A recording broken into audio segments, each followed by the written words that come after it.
Hey friend, and welcome back to the channel. Today I'm gonna share with you the top 5 tools that you need to master as a data analyst in 2025.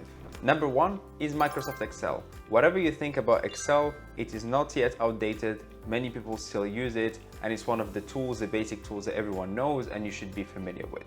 You can use Excel for quick analysis, to pivot tables, just to explore any form of tabular information and do some basic data cleaning in it. A lot of people also visualize in Excel, but there are other tools that are more powerful, in my opinion, where you can do all the visualizations and the reporting as well. Number 2 is SQL or SQL, whatever you call it, and this one is more for database management and querying. So a lot of companies, they query directly from databases, and the language they usually use for relational databases is called SQL.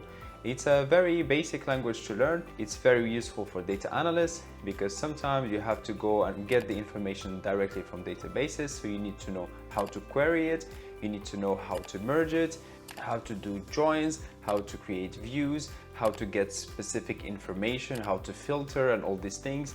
And SQL is quite straightforward and it's very useful as a data analyst to know because you never know from where you need to get the information. So it's best to get familiar with Excel, with SQL, and even other programming languages, as we're gonna see later on. Number 3 is Tableau or Power BI or any BI tool out there. These two are the most popular. I've been using Power BI extensively. I even made a video on it on how to pass the certification for Microsoft Power BI that you can check in the description below.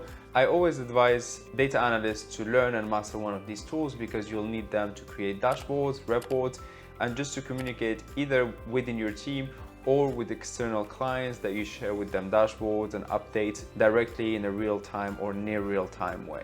The advantage of using these tools is that you give life to your analysis, and it's always best to share your findings with your team and external people via nice dashboards where everything is clean, everything is interactive, and everything can be updated on a scheduled basis or in real time. If you're enjoying this video so far, remember to give it a like and subscribe to the channel. It does help me immensely. Thank you for doing it. Number 4 is Python. A lot of people use R. I've been using Python extensively for the past 7-8 years, and I think that Python is the one that is mostly used out there.